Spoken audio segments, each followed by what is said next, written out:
కదిలించిన సంఘటన. అలాగే అన్ని రకాలుగా చనిపోయిన తర్వాత వారి కుటుంబ సభ్యులకి వాళ్ళు చేసిన దాదాపు 5 మందికి అవయవదానం చేశారు.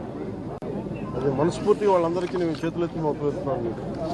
ఇది చాలా అరుదుగా చనిపోయిన పుట్టెడు దుఃఖాన్ని గుండెల్లో పెట్టుకొని కూడా అవయవదానం చేసినందుకు వారి కుటుంబానికి, ముఖ్యంగా వారి సతీమణికి, వారి అబ్బాయికి మనస్ఫూర్తిగా నా ధన్యవాదాలు, అభినందనలు. అంటే ధన్యవాదాలు తెలియజేస్తా ఉన్నాను.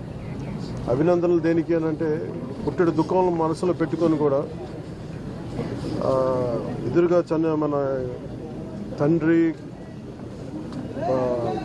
ఆవిడ తండ్రిగా ఒక బిడ్డలకి, భర్తగా ఆవిడికి, ఆయన సతీమణికి, అవన్నీ పుట్టెడు దుఃఖాన్ని గుండెల్లో పెట్టుకొని కూడా అవయవదానం చేయడం అనేది అసలు నిజంగా అది ఊహించలేనిది. ఇది ప్రత్యేకించి నేనే వద్దామని మన నుంచి ప్రయత్నం చేస్తాను. ఫైనల్కి ఈరోజు కుదిరింది. మనస్ఫూర్తిగా వారికి చనిపోయిన దానికి వారికి సంతాపాన్ని కూడా తెలియజేస్తా ఉన్నాను.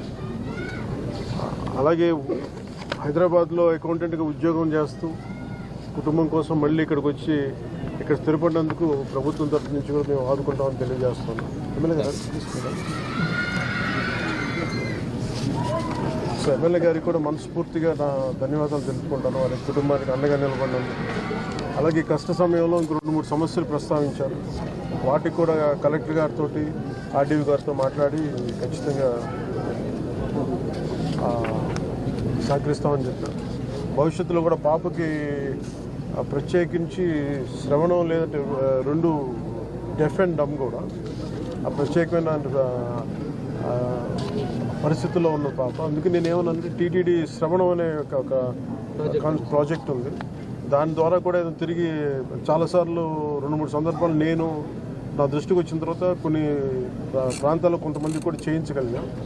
అలాగే పాపకు కూడా తిరిగి వినిపించేలాగా దాని టీటీడీ సహకారంతో చేద్దామని వారికి కూడా తెలియజేస్తాం. సో ఈ సందర్భంగా దారి పొడవున మచిలీపట్నం నుంచి కడన దాకా, ఇక్కడ దాకా దారి పొడవున వచ్చిన ప్రజలందరికీ, తెలుగుదేశం మద్దతుదారులందరికీ, ఎమ్మెల్యే గారికి, అలాగే జనసేన నాయకులకి, కార్యకర్తలకి, ప్రజలందరికీ కూడా, మద్దతుదారులందరికీ కూడా ప్రత్యేక ధన్యవాదాలు తెలియజేస్తాను. Thank you.